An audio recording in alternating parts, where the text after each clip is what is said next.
Come and get started on a new mission, a new direction, a new intention. Welcome to 5.8G Alive at Connections 50 Plus. I am Terri-Ann Joseph Brathwaite. And I am Jennifer Gibbons Joseph, catering to all your prospects in the third act of life. Economic well-being, social gratification, personal fulfillment. Join us on Wednesday at 6 p.m. on Connections 50 Plus Facebook page, YouTube channel, and on Gael the Caribbean.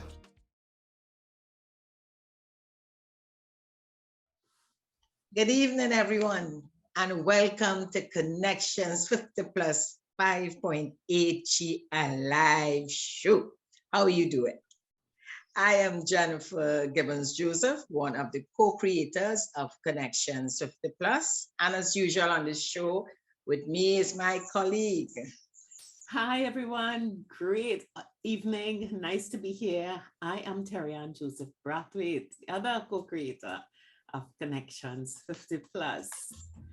Hey, 5.8G. Hope you're having a great time. Yes, Jen. And Terri-Ann, this is exciting times for me.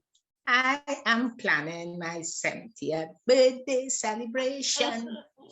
Yes. Very good. So let me tell you, You're excitement. leaving me on the second stage.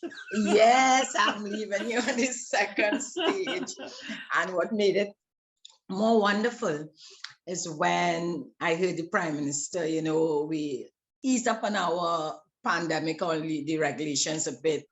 And now you can have more people at your gathering. Of course, safe zone, So I got excited before I wasn't planning anything big. And I got excited and I say, I'm going to the maximum with my guests. A whole 25.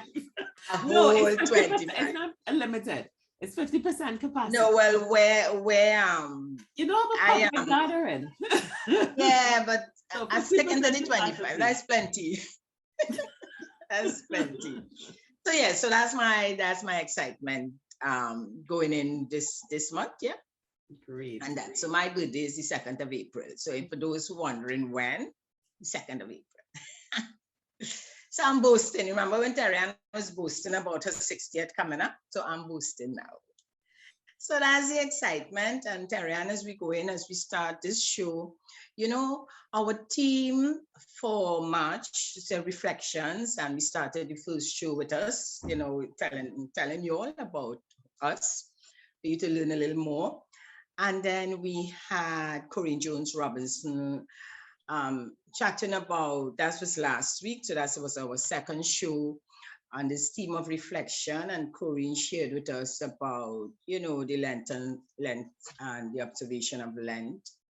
And we thought this week, continuing on the theme of reflection, self-reflection, that we should go back a bit. We're going back a bit. And we had a wonderful show in 2020 about the stage of stages, Terri-Ann, where it was 2 years ago. It was June 10th show in 2020. Right. Yeah. So 2 years ago. Yeah. And we found that show was so interesting because it really is in keeping with the theme, and they had, Terri-Ann, I found it had so much takeaways from those shows, being able to chat with three different, say, ages, from the 50 to 60, from 60 to 70 and 70 plus, and the nuggets, the golden nuggets, we call it, that we got from that show, we thought we should share again. Yeah. Nice. So Terri-Ann, and the reason why, in listening to the show again, Terri-Ann, with the stage of stages, it really had me reflecting that, am I on track still, with my life plans, with my life goals, in spite of the pandemic. And really, I believe, yes, I am. And what stood out most to me is that where all of our, the guests, when they spoke, it was all about, it's all about, but what came out very strong was the fact that to remove fear and just be passionate about what you like to do and focus on that. Yeah. So, yeah, you go ahead. Yes, I think I really do like this concept, Jennifer, of reflection and us using 5.8G as a jumping point for reflecting. Yeah. And as the viewers will realize, one of the things is it's not only the absence of fear, but the fact that all of our people, it doesn't matter which stage of the stages they were on, they were enjoying the journey, So yes, you can, that can be a reflection of fear is when you stop journeying because you're not letting yourself enjoy the journey, but you're anticipating all the things that could probably not go right or not go as planned. And therefore, you're so preoccupied with worry and concern, or you're so laissez-faire and let go, But one of the things that really struck me throughout all of the conversations was their absolute relaxation and resting and really diving into the now, enjoying their journey, understanding where they're going, absolutely being clear on what state they would like to become, and allowing themselves to be very flexible in terms of how they get into the journey. And, so nobody had a clear, precise, all right, I am going to be this, and therefore success looks like this, so that nobody is marking themselves pass, fail, good, bad. But each person had they had a sense of feeling. And Jennifer, it so reminded me again of that exercise we did with the vision board, where what was important is having a good sense of the mindset you want to create, the way you want to feel, the kind of life you want to have, and therefore build towards something like that. And the journey is where the fun is, because the destination is but one point on a continuum. So I thought they brought that out, that it came back to me so clearly how wonderful this life is and how much there is to enjoy while we do what we do to get to where we want to go. Great. So to our audience, we're going to share that interview of these three beautiful people sharing about how they feel and their plans on the stage there. So listen up. Great. Right? It's just because I wanted to go culinary school, but certain circumstances, I didn't. My parents didn't have the money to send me or whatever. Right? I try my best to think up, and when I sleep in the night, or I have a notebook on my side, things that pop in my mind. What recipe I could do, what I can match with this wine, and I say that pop in the mind. And I always say, love. You must have passion to what you do. If you don't have no passion, I don't think you'll ever get through in life. When your dreams or your goals when materialize, and this wine and food thing is as I want to do. I want to, if I could get which why I live in, it's a nice little place, but it's all about location. If we get a nice little location to do this wine and food pairing, which to do something different than not the usual things that people have, something different, and to work with the local farmers. And we have such a beautiful fruits and vegetables here we can work with. So that is what I'm looking forward to. And hopefully you and the other guys will come and be there with me to share the benefit. Definitely, we're here to support. Definitely. Yes. And Randy, and we have about 3 minutes left, but tell me a Yes. little bit about your passion for wines. How did you get into it? And also, there's an entity called the front porch that I want you to say how you connected the wine and the food in the front porch. Okay. My passion for wines, I started, as I said, when I left school, my first job was with a wine company, which was CONEC-TIONS. I was 17 years. So I always been in the wine business, growing up in the wine business years and years. I mean, the wine business give me the advantage to travel to Italy, Chile, America. I mean, I did a lot of wine courses, as you know, with Joe Wine. Right? So it's really something in me. I mean, I always love wines, and I mean, when I meet somebody like you to talk about wines too, it's enjoyable. Right? At least you have somebody. The other question with the front porch, the idea came up, but you was here before, but you came by me before, with the porch in front. I say, you know, and I say, and I spoke to my daughter, I say, when I say, we don't have a name plate already, you know. We have a porch in front. Why do we name it the front porch? Right? So that was the name came up too. And and she jumped on it, and that was 3-4 years. She said, no, we're gonna register it, and we went to register it. We have all documents, everything already. So nobody can take the name. So that's how the front porch came up. And everybody's just say the front porch because it have a porch in front. Right? So that's how the front porch came up. Well, I think I really want to congratulate you, Randy, because I think you really epitomize what the spirit of this 5.8G generation is. There is so much energy and passion for what you do. And you're turning your skills and your passion that you've worked with on the second act stage, you're taking those skills and you're certainly paving the way for a very smooth transition. Now, of course, there'll be bumps in the road and so on. Yes, we will have hiccup, definitely. We really do appreciate, and that's why we thought you were the perfect ambassador for the first, the forwards in this the first group that come on. I feel honor. The first team that's coming on. So we really, really love that, and we'll be back around again to talk generally. So that was Randy. Randy, thanks again. Let's go to Kester.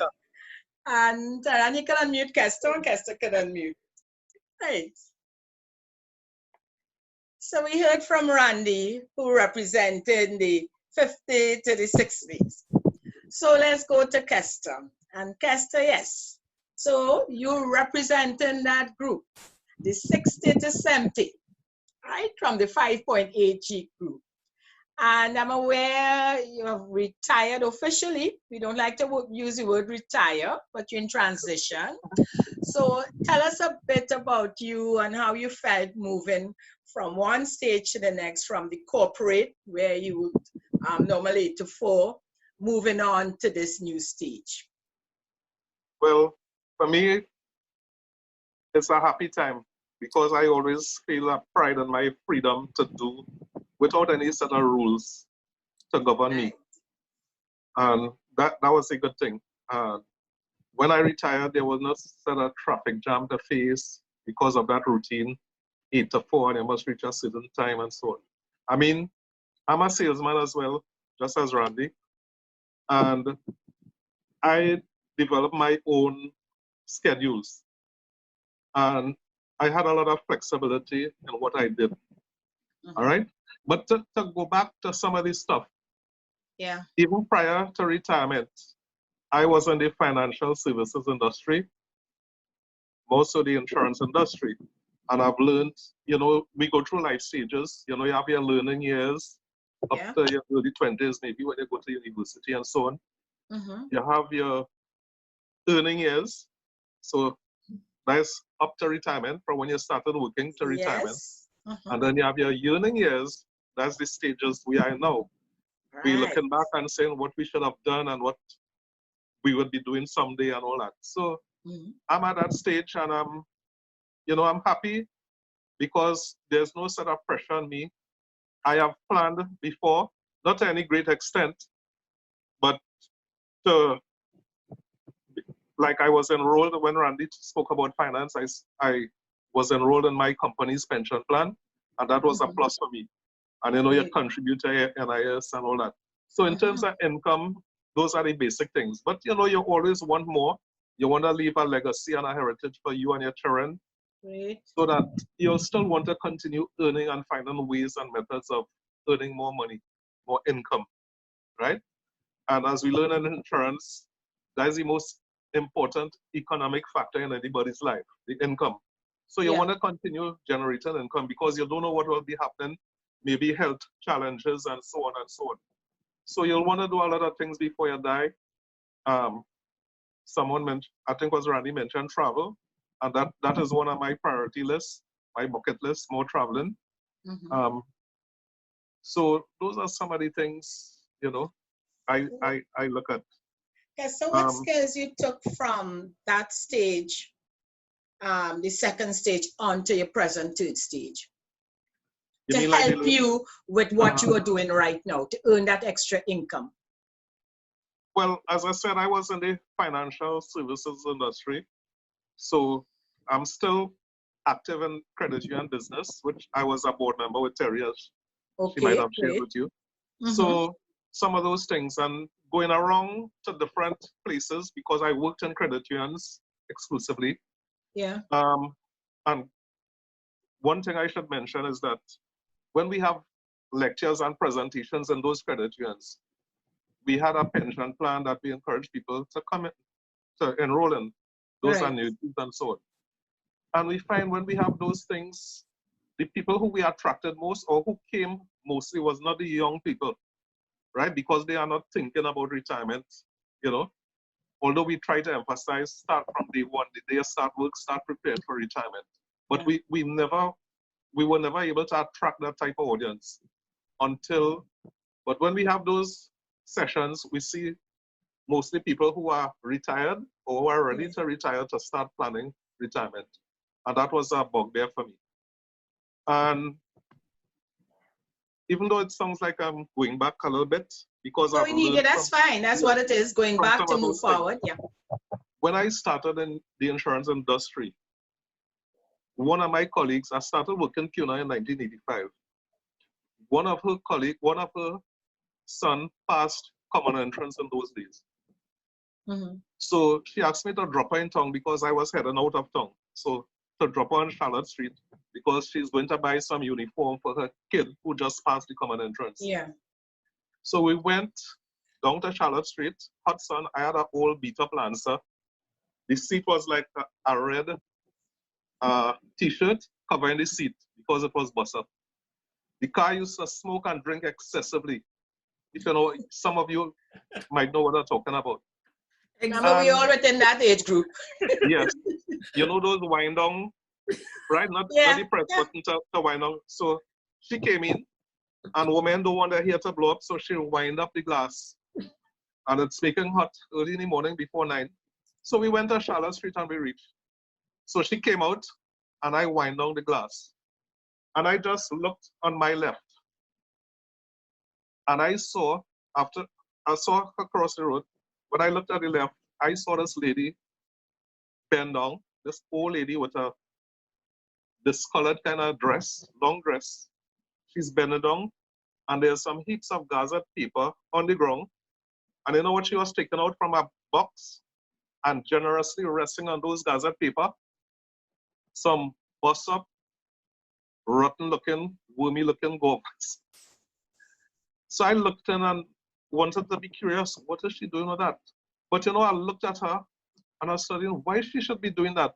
She could be in her 70s, 80s, you know. Why does she have to be doing something like that?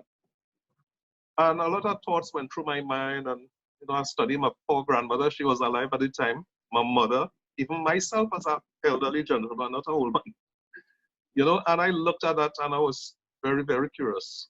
And from that day on, I decided I must make a better impact in what I did in the insurance. That, you know, telling people about retirement, telling them what could happen in case they die before retirement, and all these different things. So they put plans in place, yeah. Yes, for myself, my family.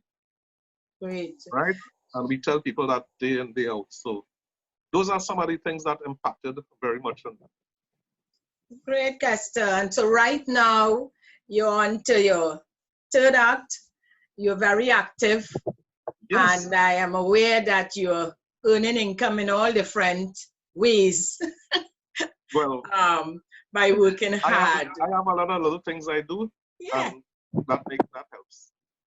That's great. And it's really important. I'm glad that you emphasize the importance of planning, putting Yes. plans in place and taking advantage of the companies, wherever you're working, the pension plan. And for Yeah. those who companies don't provide that pension plan or the opportunity for you to match what they are putting in, that they can also implement their own pension plans in preparation for the later stage. So thank you, Kester, and I will go across to Alison. Terri-Ann. Yes. Okay. Great. And you know, it's really clear in terms of the perspective. Kester is there in the midst of it, starting to reap the benefits of his plans, really Yeah. getting onto doing different things, exploring and so on. And you know, Alison, how old are you now? 73. 73. And Yeah. the thing is, the perception that people have, there's such a fear of advancing. People are afraid to say, I am 55, I am 60, and Lord have mercy, 65 or 70.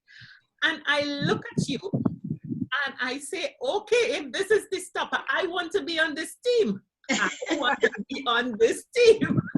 Okay. So, Alison, what do you feel like at 73 on this third act stage of stages? So you're at the top looking at all of us coming up. I mean, it sounds like an old adage that age is just a number, but really it is. And 73 means absolutely nothing to me except I was born in 1947. That's and if you add the years, you get 73. But other than that, I don't think about it. Before I knew I was going, and I wouldn't even say retire, even though I had to sign up papers for retirement when I wanted to leave my university position, and I wanted the money, so I had to officially fill out a you have to take the retirement forms. But I had in mind I wanted to do something else, which is my overlap kind of thinking. Long before, I never wanted to confine myself to any one thing. So I wanted to do something else because I have 3 lanes in which I live my life. Only one of them is economic, and it is important. So I know that I have to have money, but my emotional satisfaction is also very important. And also human development contributions. I like to know what I'm doing is making a difference somewhere. So there I'm teaching and I'm going, there's no way. I looked at some colleagues who, if you're in university and you're tenured in the US, you can teach until whatever age you want. So people were there 40 years, 45 years. And I'm sounds like happiness. You could go until you're ready to go.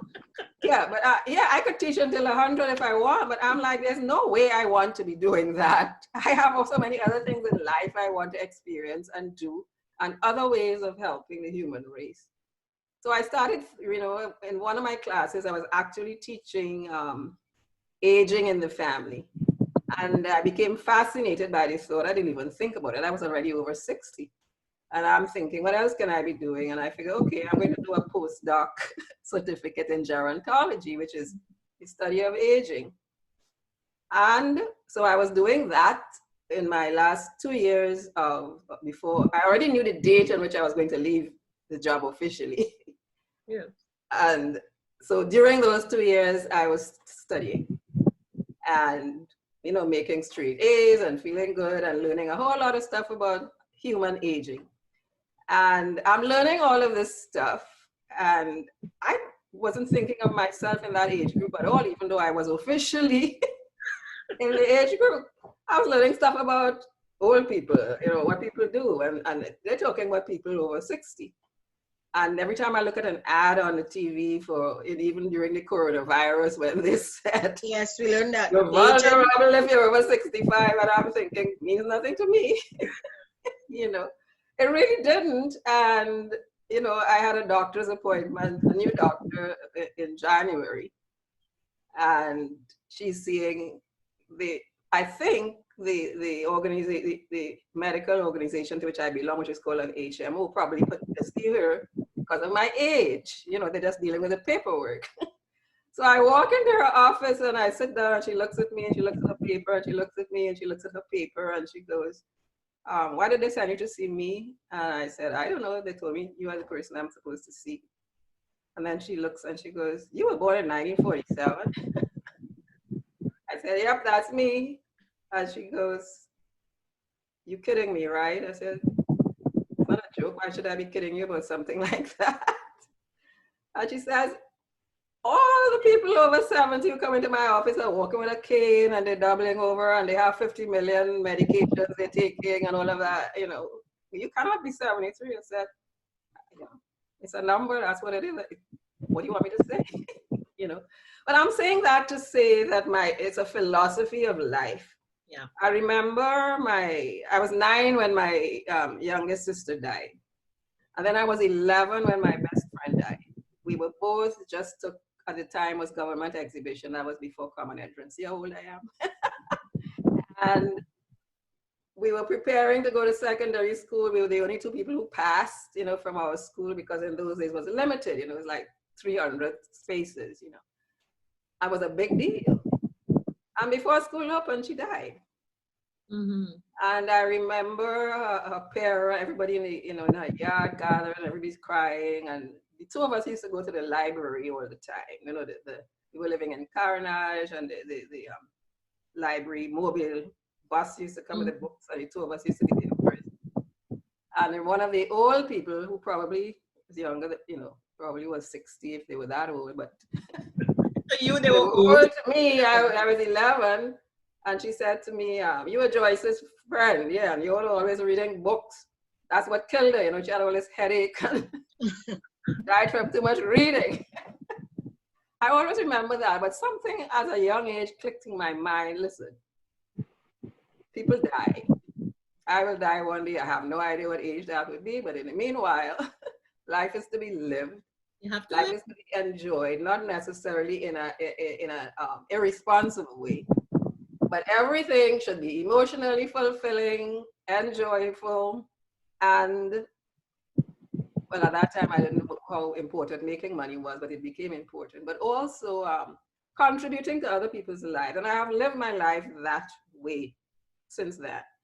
And I'm not saying that all women should, or because I'm very independent-minded, which is probably why marriage and I did not agree.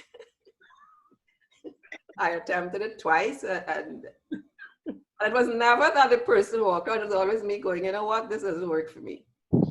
Yeah. And I remember the man in my life saying to me, you would not have been so bold to walk out of a marriage if you didn't have a job and if you didn't have money. And I go, that's right. That wasn't the reason I left, but I wanted everything in my life to be fulfilling. And that if it wasn't contributing to my life, then I don't want it. And that included relationships. And I love to see people who have great relationships that work for them, that's fulfilling for them. But I figure it's taking away years from my life to stay in something that's not working. Mm-hmm. Because that's what it does. It eats away at you emotionally. And emotional health is very, very important. So my emotional health, I mentioned, economic health, and the 2 men mentioned that. Yeah. But also, and contributing to human life. So my overlap thinking is transitional. And by the way, relational transitions are important, which is where marriage and divorce and those things are transitional. Mm-hmm. Death is one of those autonomous transitions. We don't have any control over when it's going to happen. And in the meanwhile, I'm going to control the things that I can control until God decides otherwise. So my overlap thinking is I already knew myself from small that living in Trinidad, for example, and I have a lot of friends who have been retired since they were 55 because they were women, because the government said, you're working in this job, women get to retire at 55 and men get to retire at 60. And I had friends who retired at 55 and thought that was their life's calling. You retire, collect your money, and you see about your grandchildren. And I go, well, that's not me. And I did not see any reason to hang around waiting for my pension at 55.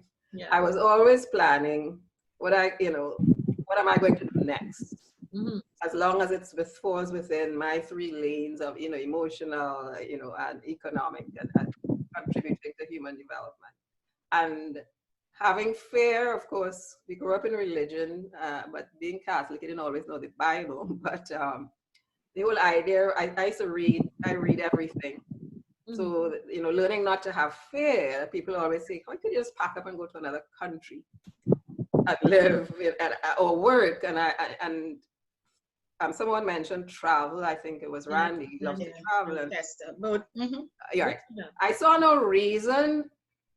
Well, I never knew whether I'd have enough money to do that kind of travel, but at the same time, I like to combine things, and I'm going, somewhere when I was in my 30s, I figure, okay, there are jobs where you can travel and you can see the world and work. And I signed up with the UN, and I saw the world and got paid for it. Yes. So that was my kind of thinking. So I did not have to wait. I didn't know if I was going to live until whatever, because having lost people close to me so young, I couldn't sit down and go, okay, when I'm retired at 65, I'm going to take a trip to China. Yes. No. So I researched it. I could get a job and I did. I went to China. I went all over Europe. I went all over Africa. I went all over Latin America and got paid for doing that. And so I was fulfilling all aspects of my life lanes in this, in that way. And the other thing I found myself doing as a woman is admiring and looking at the life of women who never stop. So for one period of my life, Tina Turner was it. It was like, oh my God, I don't know if you know who Tina Turner is, but it was like, she was 60 and Cher and these women. And, and I look at people who are still working, like Angela Lansbury, who's 92 or something like that. And still on the screen. Yeah, and she's making a movie right now as we speak. So there is that ahead of me. So I'm always thinking that way, okay, what if I'm alive at 92, what am I going to be doing? Yeah. So it's not a bucket list. A bucket list is people who are going, in my mind, that is, I'm not criticizing the idea of a bucket list. I know it's important. But I'm thinking a bucket list sounds like me saying, okay, I might die at whatever age, and before then I want to do this. I'm like, no. My thing is, okay, if I live to be 90, what am I going to be doing? Let me make a plan for that. Terri-Ann, I really enjoyed, looking at this show again. Because when let me start by just in terms of Randy. Randy being the youngest in the group, that first stage at the 50+ stage. What struck me to Randy is his passion. That passion, and I'm saying because I'm pulling out what I believe would work for all of us, as we plan and as we move forward to enjoy whatever stage we are at. And passion, this whatever stage you are, when you're passionate about something and you're doing it, I mean, Terri-Ann, that is pure joy, and Randy showed how he's so happy about what he's doing. And he said so he always had that vision. He always saw he loved to cook and always saw himself doing what he loved, doing that cooking. The other aspect that just came out with in addition with the passion, is always great to have whether it's a family member or but somebody championing you on that dear with you, a little partner, somebody to say yes. either I will do it with you or keep saying, yes, you can do it, you know. And he mentioned about his daughter. And I think what better, you know, to have a family member who living with you, to be there with you, that for me stood out. It also says, hey, you don't need to do it alone. You do it better when you get somebody with you. And the aspect with start where you are. Many times we want to do something, Terri-Ann, and we say, we don't have the money. Where we going? We need to rent a place. So we can't rent the place, or we always put those obstacles in our way why we can't. And Randy was clear with starting where he is. He knew it may not be the perfect place to start his food services restaurant, but he's starting. So that to me, starting, he named the company after the front porch, so he's not going to move from there. He is not going to put himself into trouble. So I thought, start where you are. And the other aspect that struck out too was that, you know, we tend to, and I'm saying when you want to look at, just doing a side hustle, and you're doing a side hustle, so you're doing it like really, you're not putting your whole heart and soul in it. And Randy approach wasn't a side hustle, it's a business, it's a proper business. And as you said, he register in his business is not a side hustle. This is a business. So again, when we're looking at whatever we are getting into, it's better not to approach it as a side hustle, but this is what you're going to do. So basically for me, those are the pointers I got from, I mean, there are so many, but I pulled these because I felt that could apply to us on whichever stage we are at, to keep us moving and being happy, because definitely, you know, he's happy. Yeah. You know, as I look at us where we are now and we go forward, so many people think that, well, there is uncertainty. It's not a thinking thing anymore. Yeah.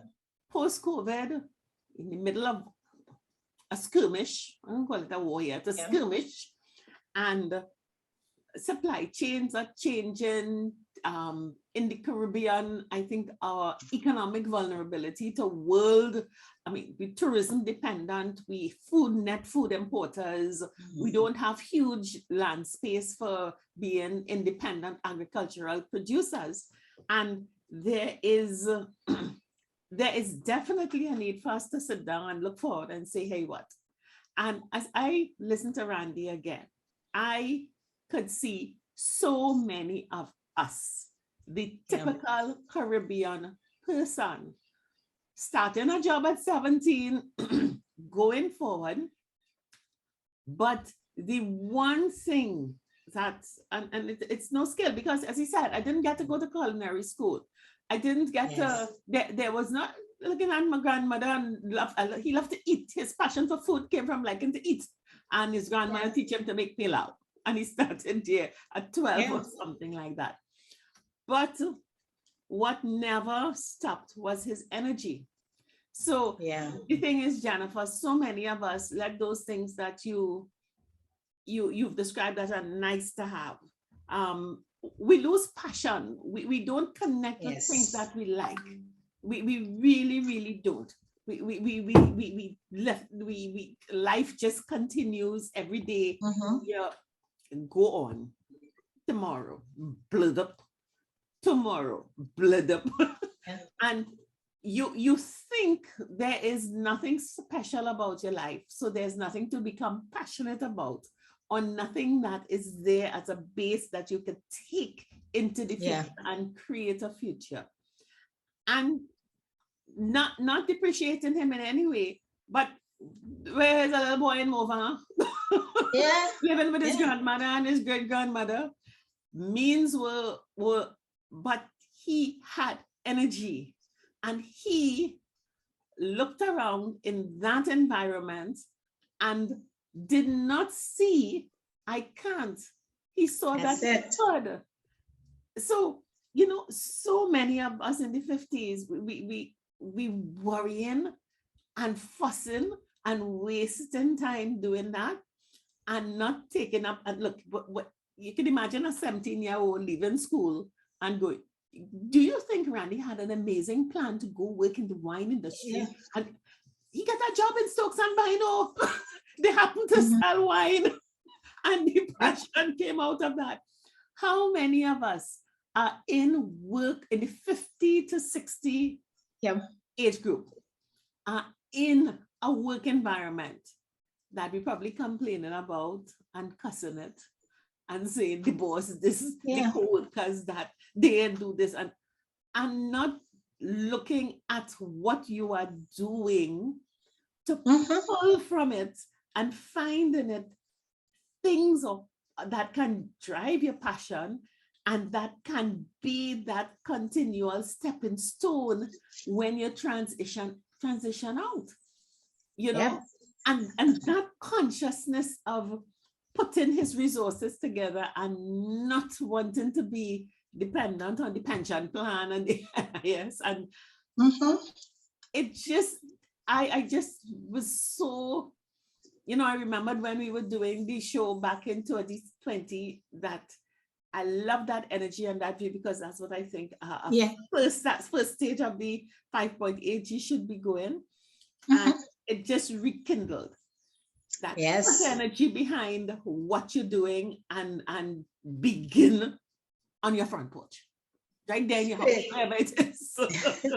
And Terri-Ann, I agree with you with that energy, because, you know, when we listen to Kester, who now at a different stage, which is the 60 plus stage, Kester also spoke about passion and energy, you know, and what in terms of Kester and what he said, again, the importance of planning. You know, so Randy started early, the 50s. And if you start this is the time you start from the 50s. By the time you reach Kester stage, 60, you're comfortable. When I say comfortable, you're not worried. You're excited about getting to that stage. And Kester mentioned what excites him too is that he's not restricted. He no longer have that restriction in terms of time. So you have to leave at a certain time and all that. He's now on his own. He loved that freedom to be able to do what he planned. And while Randy also mentioned about he didn't want to depend on pension, he knew that. Kester said the same thing. Although now they know it there, but that's the backup is not enough. And although Kester knew then, he retired from the corporate and he was getting a pension. He knew not to depend on the pension, because again, his vision was legacy. And he knew if he wanted to leave a legacy for his family, that pension money not enough. And you're looking at two things there, not just the economic part of the legacy to say you're leaving money, but what else you need to leave if you want to start a business. And in his case, he thought he could start up something and doing very well still, you know. So that's other things stand out, and we have to look at it. Don't sit back and say, okay, I'm going to get a pension and the pension will take me through. No, look at ways, start a plan and say, if you want to continue leading an active life, what am I going to do? And if it is not getting into entrepreneurship, as Kester did, well, he said that, have a plan, know what you want, know what type of legacy you want to leave. Yeah. And you start from there and you plan your life to suit. The other thing is you just do the things that making you happy. So when Kester looked like what he going to do, he looked at what is his experiences, you know, what he did before, and he just used his experience, his skill, his talent to say, well, okay, this is the type of business I'm going into because I'm happy doing it. I have the experience. That's it. And Terri-Ann, you mentioned too, people on a job. Randy did. He went into wine and he embraced, that, and he started his business with that. I mean, it's, the business knowing that this is what you're going to get into after. Kester said the same thing. He didn't just sit down in his workplace. He shared, he got involved. He got involved with the credit union, from the different courses, from meeting different people. He learned a lot. Mhm. And that knowledge he used to build his business. So that again, I am, using these takeaways because it will help us, all of us, despite the stage. So if you're in the 60s, hey, you're not giving up on life. You're enjoying your life. You're being happy in your life. Be happy on that stage to prepare for. I won't say prepare, it's a continuous living. So you want to live, have that journey, a continuous journey of joy and happiness as much as you can. Yeah. And Jennifer, one of the things, you use the word joy and happiness a lot. People use words that mean stuff to them. And I know a lot of people who they'll sit down and say, you could be happy and you could be joyful. But happiness and joy are not relevant concepts to them at all, because it represents that ideal world. But one of the things that I took away from Kester is that while there was not overt, my intention is to be happy and my intention is to be this, he was a constant observer of his world. Yes. Constantly observing his world and taking from the world what, it's like you have a piece of plasticine and you're playing with it. And as you're going along, you're making and shaping something and it's dynamic.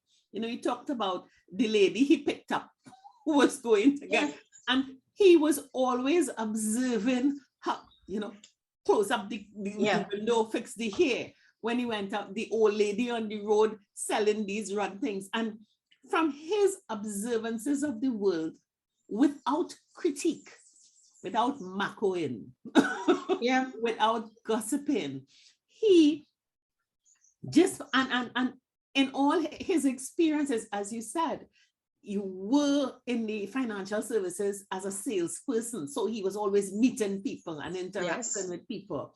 He entered the credit union movement and another environment, always taking and learning. So many of us approach life in a transactional way. All right, I have to go here and I have to put this file here and that file there. Or I have to pack these things in a pile here, or I have to move this bunch of stuff from here and put it over there. And when that, I done work. And you go to do what? So many of us live in a transactional way, and we don't continue to observe and see much more. So you're dropping somebody down the road, but look at how much he observes, which shaped his life. And the thing that I got from Kester is, so Randy was in wines and he put a business in to get wines and so on.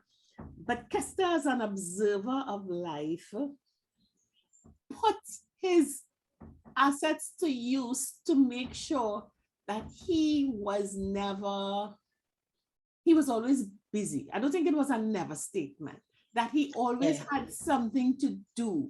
He continued being of service. He continued being of service. Being of service to people. So his talent was that keen observation, those powers of observation, empathy, being able to, with whatever resources are around you, you could do something, you can make do. And that, as a retiree, because Jen, we know for so many of us, we arrive on the 60 doorstep. We're not like Randy. We don't have a plan. we don't have a skill.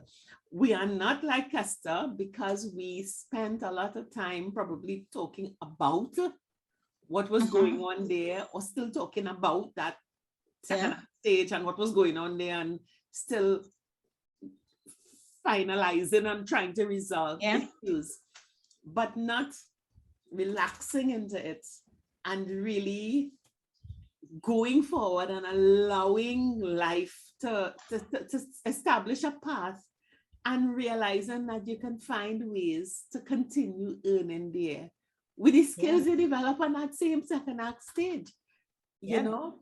So it's really, I have to congratulate us in the middle of this. I think we were very intuitive in terms of Yes. so many lessons for us now, because that people coming on to this second act of the third act stage at 60, you've left the workplace, the security bar come down, and you said your last goodbye, whether it was at 60 voluntarily or unanticipated because of circumstances. And you look out at the world and you wonder, where am I going to fit into this? And I think Esther is a fantastic example of just sit back, reflect, and gather your thoughts and yourself. It is in you what will take you forward. You just have to have some faith and stop being preoccupied by worry and anxiety and concern. Oh, yes. Terri-Ann, yes. And from Keston, we moved into Dr. Alison Gibbons, and it was all about the 70 plus, and we wouldn't say the later age. No, what I love again is, you know, when Alison said about age is just a number, and we get tired about that, you know. You know, it's, oh God, you're so old, and when you're 70, and watch yourself, huh? You know. So age is just a number. It's how you look at your stage. It's how we look at your stage. And you know, what is the other, what I wrote down here, and I found it meant a lot to me, is life is to be lived, to be enjoyed. You know, what, always so being happy and joyful. That's me. And I agree, life is to be lived and to be enjoyed, you know.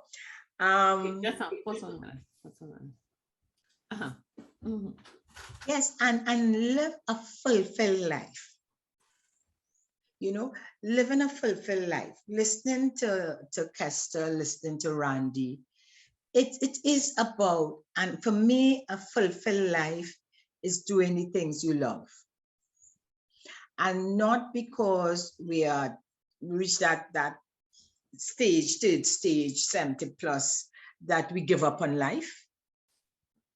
You know, and we say, okay, I am at this age, so what am I doing anything for? Why am I moving forward? Why should I get involved in anything else? And listen to Alison saying, okay, she enjoyed her career, you know, but she decided, okay, it's time to move on to something else that she enjoyed doing. And this is where I see many of our cohort within this age group don't see that, and we did it in actually when we did the vision board, Terri-Ann, encouraging people to follow their passion, look at their skills. It's not too late to do new things. And we had in our group persons who decided, well, you know what, I love to do art. Let me go back and draw. I love to do music. Let me go into music. And we had different people come to chat how you could get into dance and music and art, etc. So it is important with our vision. Visioning is really important. Seeing ourselves continue on a journey. And I keep saying it, my journey had to be a happy one. What I want a journey where I'm miserable and complaining, you know? And to avoid you getting into that, any sort of depression, feeling sorry for yourself at this stage, saying, you know, some people say, oh God, look at me at this stage, I thought I would have been at a better stage, or you know, doing something else, etc. There's no regret. As long as we maintain that, we try our best to maintain good health, but your mind, Terri-Ann, we keep talking about your mind, you should really remain positive. Knowing that, hey, this is what I enjoy doing, let me do it, you know? So I would say, really, don't postpone your happiness. Don't postpone your happiness. Yeah. This is now, we're living in the now. Yeah. Yeah. I think one of the, and viewers would have met Dr. Gibbons on several occasions, and it's so easy for us to give reasons why not. You know, I don't know if if it's a happy thing to not be optimistic. I don't know if it is an easy thing to not be optimistic. I don't know if there's less pressure in being pessimistic about life. And I'm saying that to call out people, because, you know, we say it all the time that life is a continuum and life goes.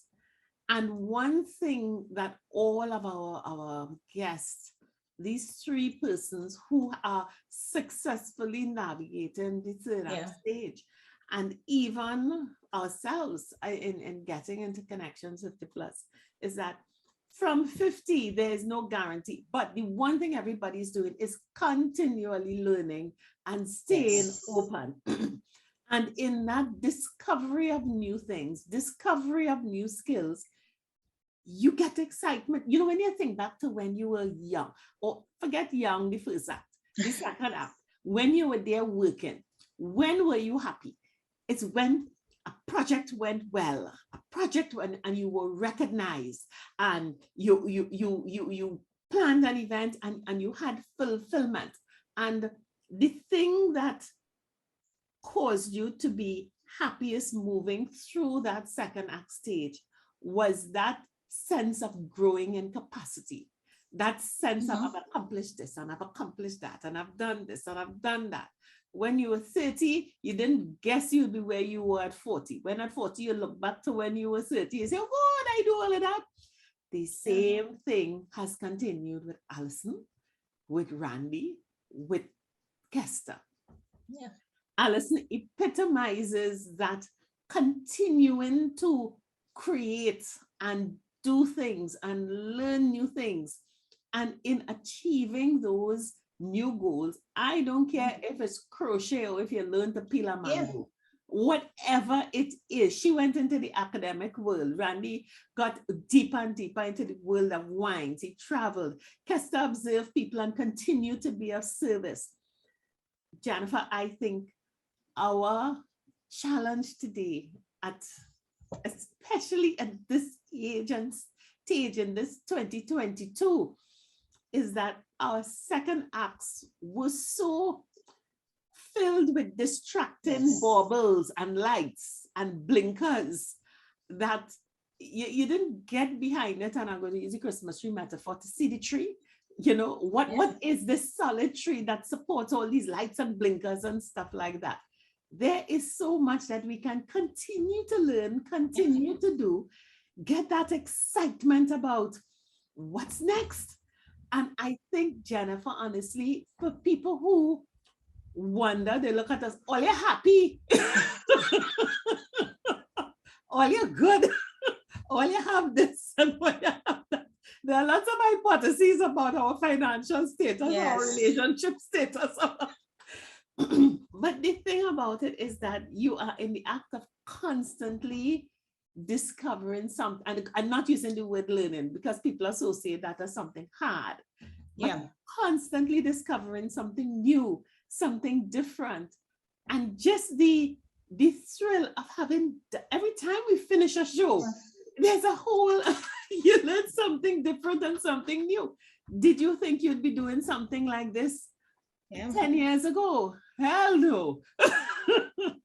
And I think Alison really brought that out. Your age is just the reference to your year of birth. Nothing else. It just gives a point of starting. No one but your God knows when your finishing is going to be. And your journey has to be really one that's well prepared, you know. And that Terri-Ann, really makes a difference. I would also add that, you know, I mentioned with Randy when he mentioned his daughter, you know, the support and being excited with him. If we don't have somebody like that, and Alice mentioned it, look for a role model. look for somebody who enjoying the life the way you want to be, doing the things you want, and really being successful in it. And follow them. Now, thing you could follow people. And you actually look at that, and that would keep motivating you. No, So, we're you not know, supposed that's to the follow other them by aspect. sitting on a couch and looking at them. When We're I supposed say to get up and act. well, even if you sit down, you watch and you see the things that they do, which will really encourage you. And you have a lot of, recently, because we are doing this show and focusing on 50 plus, you find people send me a lot of these different clips, a lot. Like anytime they see somebody old doing something and successful, they send me the clip. But it's motivational. So you may see somebody who's 70 plus and they're doing some great exercises on yoga, or those who still dancing or started a business. I always get these clips with the 50 plus people doing so many things. And that's motivational. So you can find clips of people doing the things that you want to do at your age, at your stage in life. And that would help. Yeah, even if it means sitting quietly reading a book and just enjoying the life that you have. Yeah, because you read any type of book, the material that you like. You enjoy reading, that's fine. Yeah. Just make sure that you are doing something. If that something is relaxing, make sure you're doing it with joy and with pleasure. Yes. Don't do nothing, and don't spend your time just looking on the world and being sad that somehow it's passing you by. That's not happening. Yeah. Don't focus on, because listen to me, we have endless negatives to focus on if you want to. So don't focus. Yes, we are aware, and we may have to take action in certain cases, but please focus on your vision, what you like. Yes. Great. So, Jennifer. Terri-Ann, that's it. And that's our really second enjoy that reflection. show. Yes, yes. Good. And we really do hope that in this period, as we said, we reflecting, we going into ourselves. It's a continuum. We started with the vision boards. We know where we have to go. We've talked about stuff, and it comes into you. Where you're going comes out of you. So we really do hope that you've collected some nuggets and this has made sense for you. Good. So Great. Until next week. Bye. Bye. Good.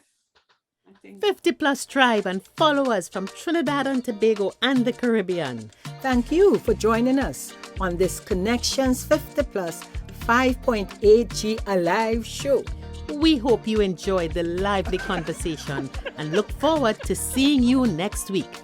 Don't forget to like our Facebook page and subscribe to our YouTube channel. We really love getting your feedback. Bye for now.